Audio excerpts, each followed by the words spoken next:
Good morning. It's about 3:45 or so, and just doing the last few checks around the trailer because we are going to pick up a Can-Am for the Hayabusa motor. Super stoked, could not be more excited. Found hopefully it's a fairly good deal on one. Kind of been searching for quite a while. Tried to find something that was broken. That's not gonna happen apparently, because well, can't find anything. It is gonna be a long drive. It's 8.5 hours each way, and so we're gonna try to make it in one day. I give it a 50-50 shot if we'll be able to, just because I think we're gonna hit a ton of traffic. It will probably about 24 hours round trip. 2,000 years later. Definitely super stoked. A little nervous. Really hope I did not just waste, you know, an entire day, basically. But I think it's gonna be worth it. So, guy seemed like a super stand-up guy and stuff. You know, was basically an open book about answering any and all questions I had and stuff. So, fingers crossed.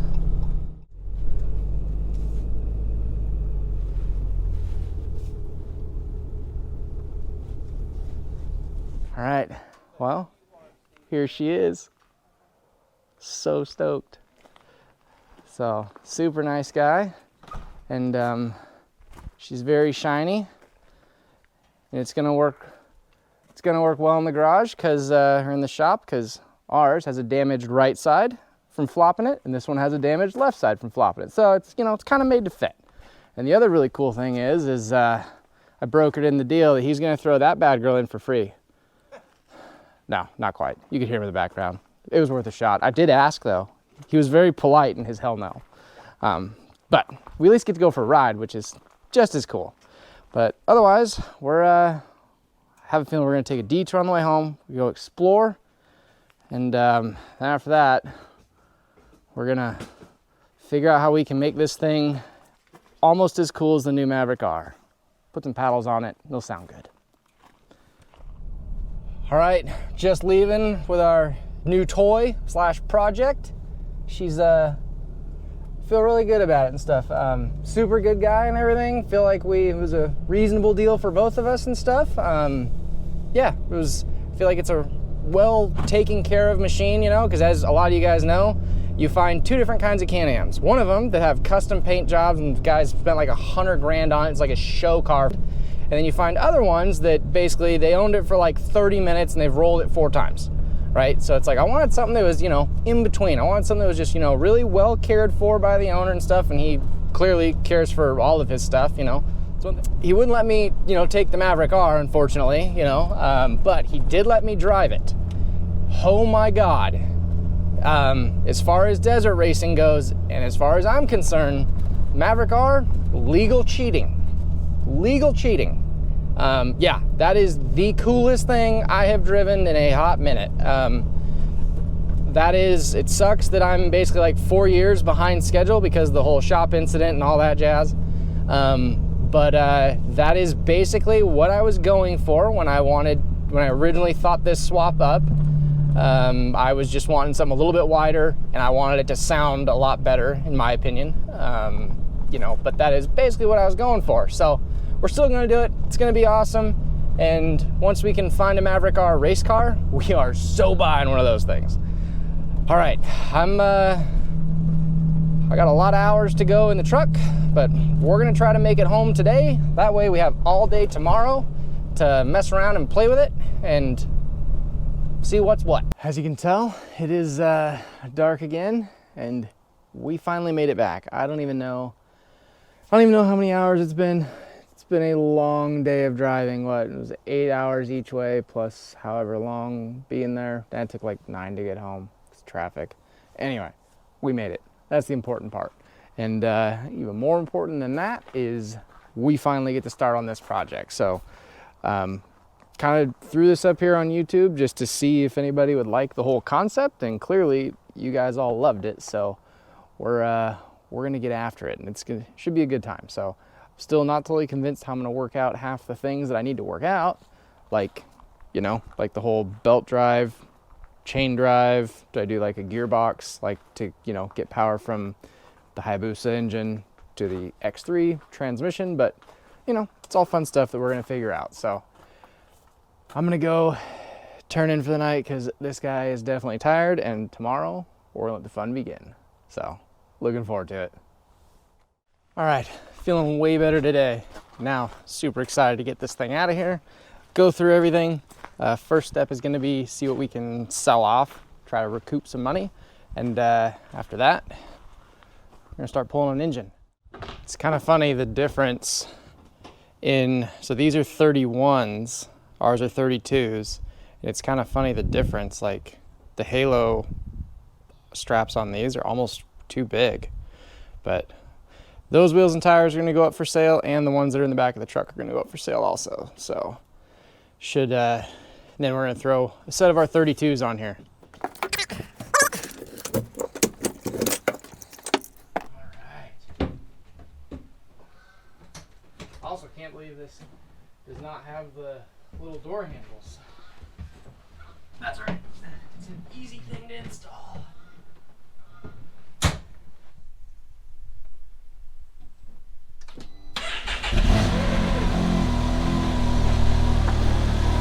Okay.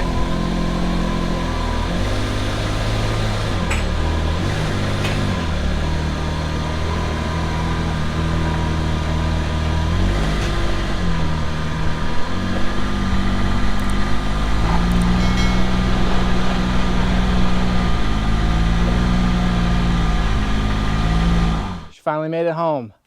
So one of the reasons why I chose this one out of all the others is because this guy is fairly OCD like me and has all the documents for everything that he like installed on this thing.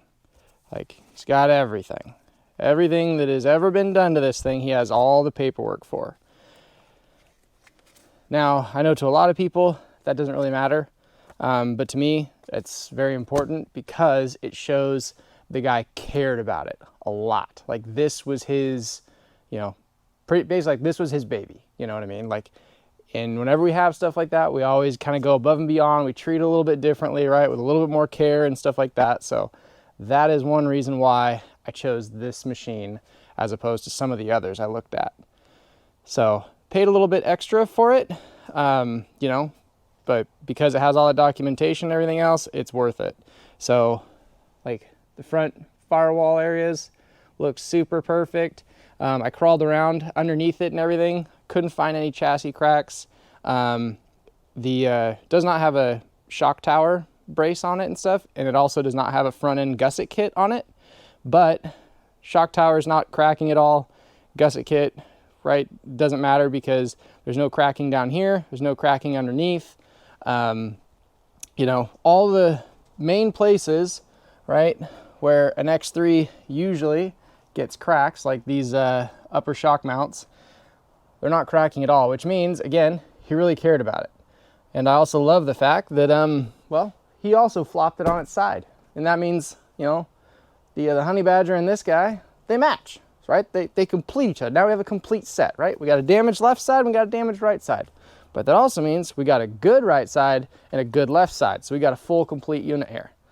But yeah, so the fact that it had all the paperwork, it's a clean title machine, has great compression to it, good oil pressure, you know, which kind of to be expected considering it only has 2,301 or 2,303 miles on it. So she's in really good shape. So I feel really good about it because if this whole project flops, right, like this whole project for some reason cannot be completed, you know, you can always sell it, right? That's at least, that's what I keep telling myself. And yeah, so until we get that first loan payment, it's gonna be nice. No.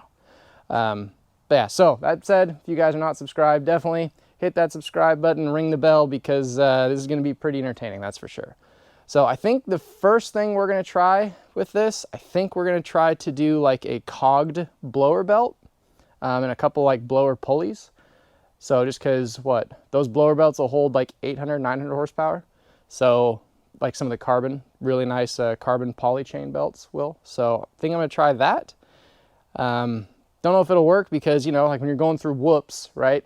The drivetrain loads and unloads and gets shock loaded like crazy. So I don't know, we'll see. Should tell you some of the stuff that it came with. So we have the original harnesses, right? Has a shock therapy steering rack in it, which, as you guys know, I'm definitely a fan of. So also has also has a set of their tie rods with the bump steer delete kit. These two axles are front axles because he upgraded it to the Rhino 2.0 axles, which are way bigger. So he's got super ATV control arms on it and stuff. I have a brand new set of Keller ball joints, which will be awesome to install. It's got a few belts, brand new oil change kit and stuff, oil filter. So I definitely think we got, like I said, definitely think we got a reasonable deal. I would say that this machine kind of fits perfectly like for my personality, just because, like I said, it's really well maintained and really well taken care of, which is what I wanted. Well, I wanted something that was broken so it would be cheaper, but my wallet wanted that, but I wanted something just like this, where it's really nicely taken care of. It looks really good. You know, you gotta be proud of the stuff you own, right? If you're not proud of it, why do you own it? So I'm gonna finish unloading the trailer and stuff, and after that, we're gonna go and mess around with that hydro a little bit, because